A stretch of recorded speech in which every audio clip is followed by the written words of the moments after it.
या दो से अधिक उत्पाद अगर बनाती है या टूटकर बनाती है तो उसे हम वियोजन अभिक्रिया। वियोग मतलब होता है दूर जाना। देखिए तो ये अकेला था, इसको छोड़ के दोनों भाग रहा है, मतलब दूर हो रहा है कि नहीं, वियोग हो रहा है। इसे हम अपघटन अभिक्रिया भी कहते हैं, या डिकम्पोजिशन रिएक्शन के नाम से भी इसको जाना जाता है। यानी ये क्या हो जाएगी, एक वियोजन अभिक्रिया हो जाएगी। चलिए, हेलो दोस्तों, सभी को मेरा प्यार भरा जोहार। तो कैसे हैं आप? आशा करता हूं अच्छे होंगे, स्वस्थ होंगे, मस्त होंगे। तो आज मैं आप सबके लिए लेके आया हूं जेएसएससी सीजीएल 2023 के लिए केमिस्ट्री स्पेशल। जी हाँ, केमिस्ट्री स्पेशल में आज मैं आपको पार्ट 2 यानी सेट 2 बताने जा रहा हूं। इसमें मैंने एनसीईआरटी से चुनिंदा केमिस्ट्री के क्वेश्चन का संग्रह बनाया है जो आपके लिए जेएसएससी सीजीएल के लिए बहुत ही महत्वपूर्ण होने वाले हैं। तो चलिए देखते हैं एक एक क्वेश्चन को, और एक एक क्वेश्चन को देखने के बाद, मारने के बाद आपको बताना है कि कितना आपको इस सेट में 20 में से 20 कितना नंबर आपका आया, ये जरूर कमेंट करके बताइएगा। तो चलिए देखते हैं बोर्ड पे पहला क्वेश्चन।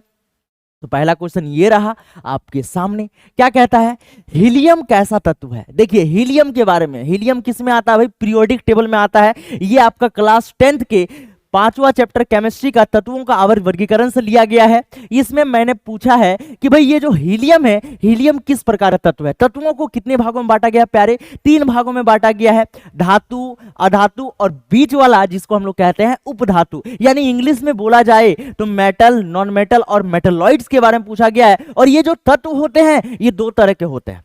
अब 2 तरह के क्या होते हैं, देखिए ऑप्शन में नहीं बोला है धातु है, अधातु है कि उपधातु है, इसमें बोला गया है क्या वो अक्रिय है, क्रियाशील है, सक्रिय है, उदासीन, इसके बारे में बोला गया है। यानी हमें पूछा जा रहा है कि वो रिएक्टिव है कि नॉन रिएक्टिव है। तो हम लोग को पता ही है जो हीलियम गैस है ये इनर्ट गैस के नाम से भी जाना जाता है। इनर्ट गैस बोलिए या नोबेल गैस बोलिए या अक्रिय गैस बोलिए, ठीक है, या उत्कृष्ट गैस बोलिए, ठीक है। ये 4 नाम हैं क्या जो किसी से अभिक्रिया नहीं करता है। ये जो हीलियम तत्व है आपको कोई रिएक्शन में देखने को नहीं मिलेगा, क्योंकि ना ये किसी को इलेक्ट्रॉन देता है ना लेता है। भाई ये क्या है, ये फ्री है, ये आजाद है, ये कभी रिएक्शन नहीं करता, इसीलिए इसको अक्रिय गैस कहते हैं। और ये सिर्फ अकेला नहीं है, इसके साथ और भी कई है। उसको आप कैसे याद कीजिएगा, चलिए बताते हैं आपको। देखिए आपको याद करके रखना है प्यारे, हीना, नीना और करीना का जेरोक्स रंगीन, ठीक है, रंगीन। बस ये अगर वाई का याद कर लिए तो आपका सारा जो उत्कृष्ट गैस है जिसको अक्रिय गैस कहते हैं आपका याद हो जाएगा। कैसे, हीना से हीलियम हो जाएगा, नीना से नियोन हो जाएगा, और से आर्गन हो जाएगा, करीना से क्रिप्टॉन हो जाएगा, का शूट करने के लिए दिए हैं, और ये जेरोक्स से जेनॉन हो जाएगा, और रंगीन से रेडॉन हो जाएगा। तो ये सब जो तत्व होते हैं ये प्रकृति में अक्रिय गैस के नाम से जाने जाते हैं। चलिए बढ़ते हैं अगले क्वेश्चन की ओर। अगला क्वेश्चन ये रहा, देखिए जल में हाइड्रोजन तथा ऑक्सीजन की परमाणु संख्याओं का अनुपात, ठीक है, परमाणु संख्याओं का अनुपात पूछा गया है। तो सबसे पहले बात करते हैं प्यारे, ये जो हाइड्रोजन है और ये जो ऑक्सीजन है ये कितने परमाणु नंबर में पाए जाते हैं, यानी एटॉमिक नंबर इनका क्या होता है। तो हाइड्रोजन तो पहले नंबर पे होता है, 1 दे दिए, और ऑक्सीजन कितने नंबर पे होता है, 16 नंबर पे, सॉरी ये 8 नंबर पे होता है, और इसका एटॉमिक मास 16 होता है। तो इसका रेशियो पूछा गया, तो रेशियो हम लोग डिवाइड कर देते हैं भाई, 1:2 क्या हो जाएगा, 8। अब देखिए यहाँ परमाणु संख्याओं का अनुपात बोला गया है तो 1:8, लेकिन यहाँ पे क्या दिया है, यहाँ पे देखिए, यहाँ पे दिया है जल में हाइड्रोजन तथा ऑक्सीजन की परमाणु संख्याओं का अनुपात। तो आप देख सकते हैं इसमें 1:8 कहीं नहीं दिया गया, तो यहाँ पे क्या दिया हुआ है, 2:1, 2:3, 3:1, 2:2। तो इसके अनुसार ये अनुपात क्या हो सकता है, तो चलिए आपको बताते हैं। ये देखिए अनुपात 2 तरह का होता है, एक परमाणु भार के अनुसार होता है और एक होता है आपका आयतनिक अनुपात। आयतनिक अनुपात अगर देखा जाए तो आयतनिक अनुपात आप देखिएगा तो H2O का होता है 2:1। क्या होता है, 2:1 होता है। तो इस प्रश्न का जो सही जवाब प्यारे मित्रों वो हो जाएगा आपका 2:1। आयतनिक अनुपात एक अलग होता है और परमाणु भार का जो अनुपात होता है वो अलग होता है। परमाणु भार में 1:8 हो जाएगा और आयतनिक अनुपात अगर पूछा जाता तो आपका हो जाता 2:1 हो जाता है, क्योंकि यहाँ पे हाइड्रोजन का कितना मॉलिक्यूल आपको दिखाई दे रहा है, 2 मॉलिक्यूल, और ऑक्सीजन का कितना मॉलिक्यूल दिखाई दे रहा है, 1 मॉलिक्यूल। तो चलिए बढ़ते हैं अगले क्वेश्चन की ओर। अगला क्वेश्चन है सिलिका क्या है। अब देखिए सिलिका को हम लोग सिलिकॉन ऑक्साइड के नाम से भी जानते हैं प्यारे, और इसका जो फॉर्मूला होता है, ठीक है, इसका जो फॉर्मूला होता है वो तो होता है सिलिकॉन ऑक्साइड। किस नाम से जानते हैं, सिलिकॉन ऑक्साइड के नाम से जानते हैं। और ये सिलिकॉन ऑक्साइड है क्या, क्या ये धातु है, धातु तो नहीं हो सकता है, अधातु भी नहीं हो सकता, उपधातु तो कतई नहीं होगा। इसका मतलब ये क्या होगा, ये इनमें से कोई नहीं, यानी ऑप्शन नंबर डी इसका क्या हो जाएगा, बिल्कुल सही उत्तर हो जाएगा। चलिए बढ़ते हैं अगले क्वेश्चन की ओर।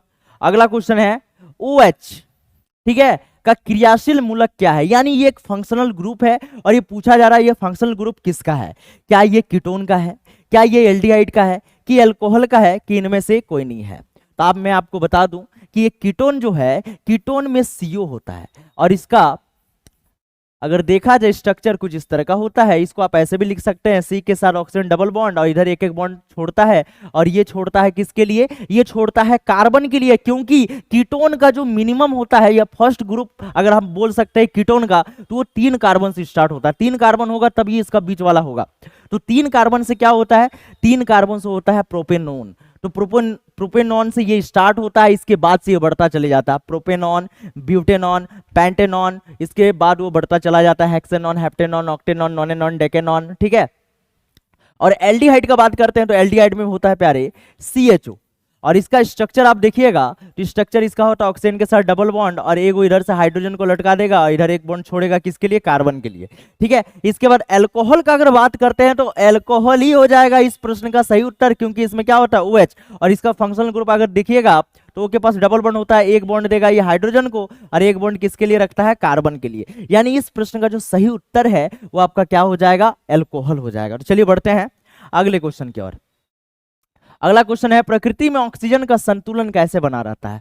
ऑक्सीजन का जो संतुलन है, जैसे हमें ऑक्सीजन मिलती है, हम लोग कार्बन डाइऑक्साइड को छोड़ते हैं, ऑक्सीजन हमें मिलती है, तो ये ऑक्सीजन कैसे हमें मिलता रहता है और ये संतुलन कैसे बना रहता है, इसी चीज के बारे में ये क्वेश्चन बोला गया है। तो इस क्वेश्चन का जो सही उत्तर है प्यारे मित्रों वो हो जाएगा आपका प्रकाश संश्लेषण, यानी फोटोसिंथेसिस के द्वारा ही क्या होता है, ये ऑक्सीजन का संतुलन पृथ्वी पर बना होता है। यानी पेड़ अगर है तभी ये संतुलन बना होगा, पेड़ को हम लोग काटते जाएंगे तो एक समय ऐसा होगा कि हमें मास्क लगा के घूमना होगा। अब मार्क्स में भी ऑक्सीजन का कमी हो जाएगा, क्योंकि जब पेड़ पौधा ही नहीं होगा तो ऑक्सीजन बनेगा कहां से। चलिए बढ़ते हैं अगले क्वेश्चन की ओर।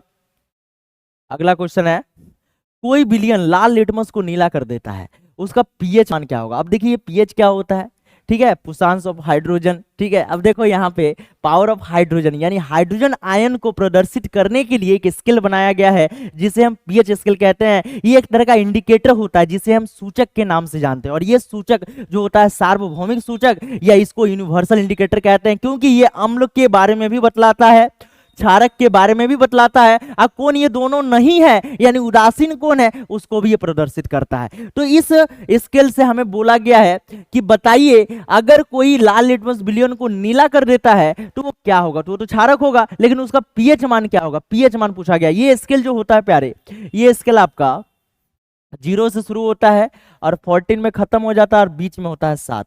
7 से पहले जो आता है उसको अम्ल बोलते हैं और 7 के बाद जो आता है उसको बोलते हैं क्षारक। तो देखिए क्या बोला जा रहा है हमें, एक तो होगा नहीं क्योंकि ये क्या बन जाएगा, ये अम्ल हो जाएगा, 4 भी अम्ल हो जाएगा, 5 भी अम्ल होगा क्योंकि 7 से कम है, तो बचा क्या 10। 10 हमारा क्या हो जाएगा इस प्रश्न का सही उत्तर, क्योंकि ये क्या हो सकता है 7 से आगे होगा क्या, क्षारक। चलिए बढ़ते हैं अगले क्वेश्चन की ओर। आधुनिक आवर्त सारणी में वर्गों की संख्या कितनी है। अभी का जो आधुनिक मॉडर्न पीरियोडिक टेबल के बारे में पूछा गया है, आवर्त किसको कहते हैं, ये उधर का स्तंभ जो दिखाई देते हैं जिन्हें हम वर्ग के नाम से, समूह के नाम से, ग्रुप के नाम से जानते हैं। तो बोला जा रहा है कि ये ग्रुप कितना है, ये बताया जा रहा है, बताइए कितना होगा ये।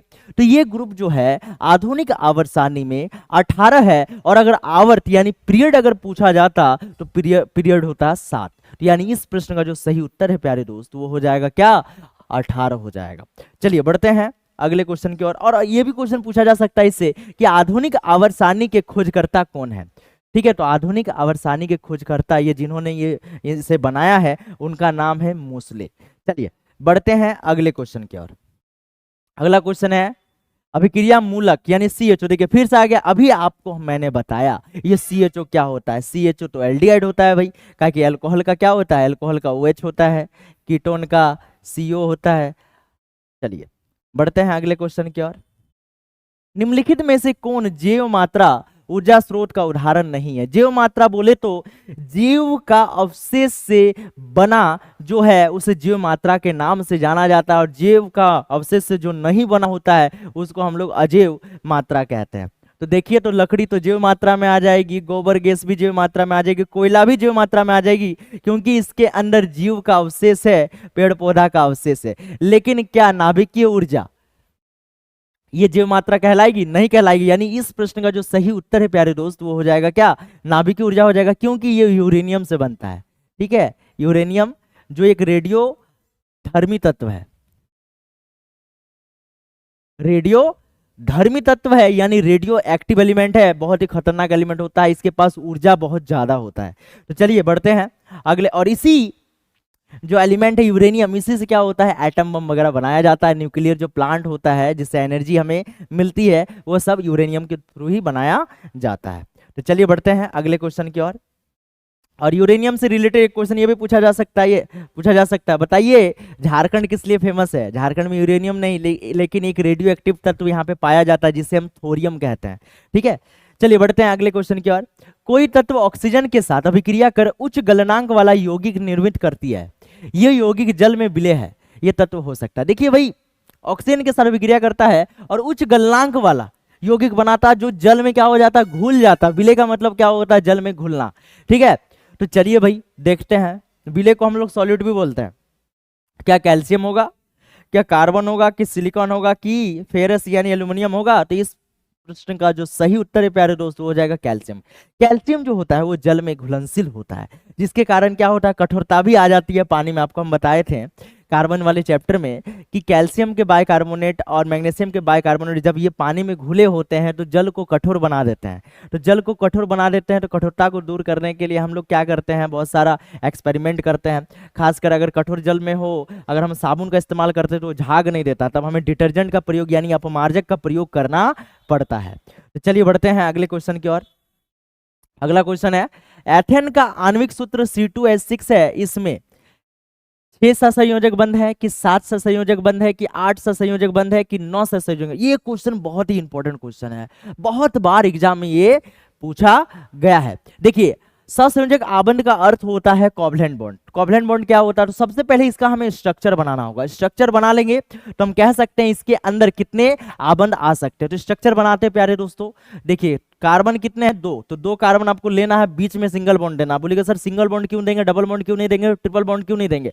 सबसे पहले तो हम बात करते हैं, ये जो एथेन है ये कौन सा परिवार का सदस्य है, ये एल्केन परिवार का सदस्य है। एल्केन में सिंगल बॉन्ड जुड़ता है, एल्किन में देखिए नाम में आप कैसे जोड़ सकते हैं कि भाई नाम से वो एल्केन है कि एल्किन है कि एल्काइन। देखिए आपको बताते हैं, आपका एथेन लिखा होगा, आपका एथिन लिखा होगा या एथाइन लिखा होगा। देखिए नाम देखिए, एथेन तो लास्ट में एन जुड़ रहा है, इथिन लास्ट में इन जुड़ रहा है, एथाइन लास्ट में आइन जुड़ रहा है। तो देखिए ये एल्काइन ग्रुप का, ये एल्किन ग्रुप का और ये एल्केन ग्रुप का। तो एल्केन से पता चल गया ना भाई, एल्केन है इसीलिए बीच में सिंगल बॉन्ड देते हैं और इसका 4-4 को बॉन्ड होता है। तो अब गिन लीजिए बॉन्ड को, ठीक है, कितना सहसंयोजक बंध है।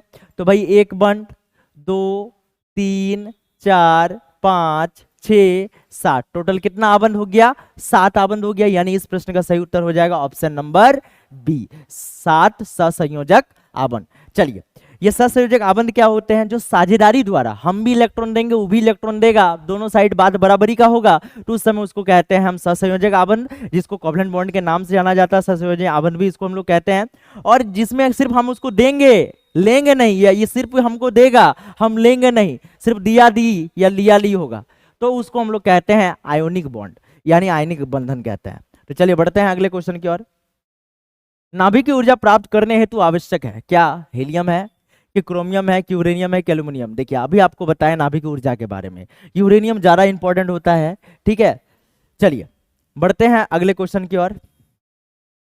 अगला क्वेश्चन है ग्लोबल वार्मिंग के लिए उत्तरदायी गैस। देखिए ग्लोबल वार्मिंग जिसे हम हिंदी में कहते हैं विश्व उष्णन, किस नाम से जानते हैं, विश्व उष्णन के नाम से जानते हैं। और ये जो विश्व उष्णन होती है जिसके कारण हमारा जो पृथ्वी का जो टेम्परेचर है, जो तापमान है वो बहुत ज्यादा राइज कर रहा है, बढ़ रहा है, जिसके कारण बड़े बड़े जो ग्लेशियर होते हैं, ग्लेशियर किसको कहते हैं, बर्फ का बड़ा बड़ा जो टुकड़ा होता है वो पिघल रहे हैं, और वो पिघल जाएंगे पूरी तरह से तो पृथ्वी में पूरी तरह से क्या हो जाएगी, जल से मग्न हो जाएगी। जल से मग्न जो अगर हो जाती है पृथ्वी, तो यानी छोटे छोटे जो द्वीप है वो डूब जाएंगे, और डूबने से क्या होगा, ये संसार का विनाश हो जाएगा। यानी ग्लोबल वार्मिंग से बचने के लिए हमें क्या करना होगा, हमें कार्बन डाइऑक्साइड गैस की मात्रा को कम करना होगा, क्योंकि ये कार्बन डाइऑक्साइड गैस की मात्रा जो होती है प्यारे, ये बहुत ही गर्म होती है, और ये गर्म होने के कारण क्या होता है, ग्लेशियर को पिघलाता है, गर्म गैस है।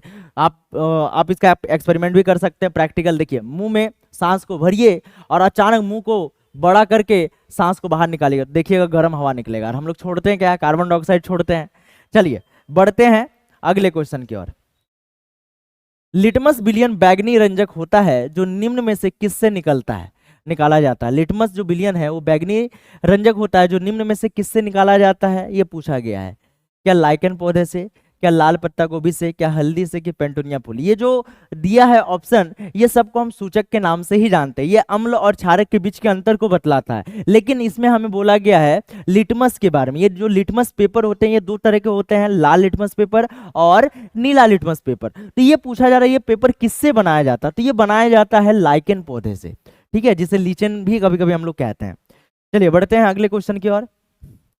जब सोडियम हाइड्रोक्साइड जिंक से अभिक्रिया करता है तो कौन सा उत्पाद बनाता है। देखिए, सोडियम हाइड्रोक्साइड जब NaOH का बात किया जा रहा है, तो जब वो जिंक से अभिक्रिया करता है, जिंक से अभिक्रिया करेगा प्यारे, तो ये रिएक्शन करके बनाता है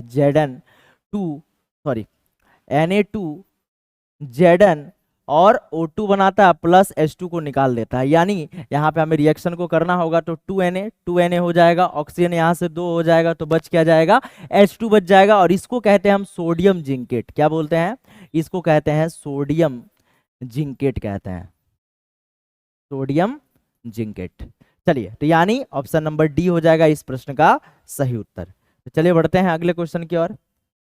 एक्वारेजिया, जिसे हिंदी में अम्लराज के नाम से जाना जाता है। हिंदी में किस नाम से जानते हैं, अम्लराज के नाम से जानते हैं, ठीक है। मिश्रण में HCl और HNO3 ये दोनों एसिड होता है, हाइड्रोक्लोरिक एसिड और नाइट्रिक एसिड होता है। तो इनका कितना अनुपात को अम्लराज यानी एक्वारेजिया कहते हैं। इसका गुण आप सुन लीजिए पहले, गुण बहुत खतरनाक है। ये एक ऐसा सॉल्यूशन होता है जो सोना और प्लेटिनम इन धातु को ये खराब कर सकता है, पिघला सकता है, इतना पावर इसके अंदर होता है, और इसे एक्वारेजिया कहते हैं। तो इसका जो अनुपात होता है प्यारे, वो होता है आपका 3:1 होता है। HCl का 3 अनुपात होगा, HCl का 3 अनुपात, और HNO3 का जो होता है वो 1 अनुपात होता है, ठीक है। और इसी अनुपात को हम लोग एक्वारेजिया यानी अम्लराज के नाम से जानते हैं। तो चलिए बढ़ते हैं अगले क्वेश्चन की ओर। समीकरण CaCO3 यानी कैल्शियम कार्बोनेट का बात किया जा रहा है, रिएक्शन है, उसमें हीट दिया जा रहा है यानी डेल्टा। CaO यानी कैल्शियम ऑक्साइड बन रहा है, और CO2। तो बोल रहा है किस प्रकार का अभिक्रिया है, क्या ये वियोजन अभिक्रिया है, क्या ये संयोजन अभिक्रिया है, क्या उभयगामी अभिक्रिया है, कि प्रतिस्थापन अभिक्रिया है। सबसे पहले मैं आपको बता दूं, ठीक है, ये अभिक्रियाएं जो है, ये देखिए आप, एकल अभिकारक है। एकल अभिकारक 2 या 2 से अधिक उत्पाद अगर बनाती है या टूट कर बनाती है, तो उसे हम वियोजन अभिक्रिया। वियोग मतलब होता है दूर जाना। देखिए, तो ये अकेला था, इसको छोड़ के दोनों भाग रहा है, मतलब दूर हो रहा है कि नहीं, वियोग हो रहा है। इसे हम अपघटन अभिक्रिया भी कहते हैं, या डिकम्पोजिशन रिएक्शन के नाम से भी इसको जाना जाता है। यानी ये क्या हो जाएगी, एक वियोजन अभिक्रिया हो जाएगी। चलिए बढ़ते हैं। और संयोजन इसका उल्टा हो जाएगा, कार्बन प्लस ऑक्सीजन ये अगर मिल जाए तो जिसमें एक जान हो जाए, 2 1 हो जाए, तब उसको हम लोग कहते हैं संयोजन अभिक्रिया। संयोग कर रहा मतलब जुड़ रहा है। चलिए बढ़ते हैं अगले क्वेश्चन की ओर।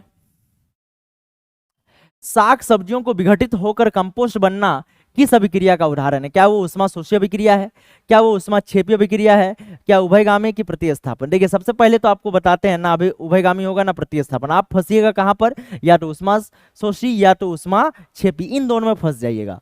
तो इस प्रश्न का जो सही उत्तर है प्यारे दोस्त, वो हो जाएगा आपका ऊष्माक्षेपी। ऊष्माक्षेपी अभिक्रिया किसको कहते हैं, जिसमें ऊष्मा का निर्माण होता है। जिस अभिक्रिया में उसका ऊष्मा का उत्सर्जन होता है उसे हम कहते हैं ऊष्माक्षेपी अभिक्रिया, और जिस अभिक्रिया में ऊष्मा का अवशोषण होता है यानी अब्जॉर्ब होता है, उस अभिक्रिया को हम लोग कहते हैं ऊष्माशोषी अभिक्रिया के नाम से जानते हैं। देखिए, साग सब्जियां जब कंपोस्ट होकर बनाती है तो एक गैस बनाती है। वो गैस से क्या होता है, एक तरह से आप आग भी जला सकते हैं, क्योंकि मीथेन गैस बनता है जब ये साग सब्जी जब कंपोस्ट होने लगता है, डाइजेस्ट होने लगता है, तो वहां से मीथेन गैस रिलीज होती है, और मीथेन गैस एक जलने वाली गैस होती है। इसका मतलब हम कह सकते हैं वहां पे ऊष्मा का निर्माण हो सकता है, होता है। इसीलिए इस प्रश्न का जो सही उत्तर है प्यारे दोस्त, वो क्या हो जाएगा, ऊष्मा क्षेपी अभिक्रिया हो जाएगा। चलिए बढ़ते हैं अगले क्वेश्चन की ओर। निम्नलिखित में कौन विजातीय होगी? विजातीय मतलब उसके साथ वो फिट नहीं बैठता है। तो क्या भाई, चूना पत्थर, खड़िया, संगमरमर कि प्लास्टर ऑफ पेरिस? तो ध्यान से देखिए आप, ठीक है। चूना पत्थर को देखिए, खड़िया को देखिए, संगमरमर को देखिए, ये तीनों एक ही ग्रुप में आ जाता है, जबकि प्लास्टर ऑफ पेरिस एक ग्रुप में नहीं आता है। इसका फॉर्मूला क्या होता है? CaSO4 half H2O, calcium sulphate क्या होता है, हेमीहाइड्रेट होता है, जिससे प्लास्टर ऑफ पेरिस के नाम से यानी पीओपी यानी पॉप के नाम से जाना जाता है। इसका इस्तेमाल टूटी हुई हड्डियों को जोड़ने, घरों में पुताई करने के लिए, पुताई बोले तो पुट्टी करने के लिए किया जाता है। और ये सबको कैल्शियम कार्बोनेट के नाम से जानते हैं। ये सल्फेट होता है, ये कार्बोनेट होता है। चलिए बढ़ते हैं अगले क्वेश्चन की ओर। सीसा और टीन मिश्र धातु को क्या कहते हैं? क्या सोल्डर कहते हैं, क्या स्टील कहते हैं, कि गन मेटल कहते हैं, कि उपधातु? देखिए, जब सीसा, सीसा यानी क्या होता है, लेड, जिसका सिंबल होता है पीबी, और टीन का होता है एसएन। जब पीबी और एसएन को मिला दिया जाता है तो ये एक एलॉय बनता है, यानी एक मिश्र धातु तैयार होता है। और इस मिश्र धातु को हम लोग जानते हैं सोल्डर के नाम से। किस नाम से जानते हैं प्यारे दोस्त? सोल्डर यानी टांका के नाम से जानते हैं। तो आपको बताना है ये जो सेशन है आपको कैसा लगा, और इसमें कितना मार्क्स आपका उठा, जरूर कमेंट करके बताइएगा। और वीडियो अगर अच्छा लगा होगा तो वीडियो को जरूर लाइक करके जाइएगा। तो चलिए मिलते हैं, आज के लिए इतना ही रखते हैं। जय हिंद, वंदे मातरम।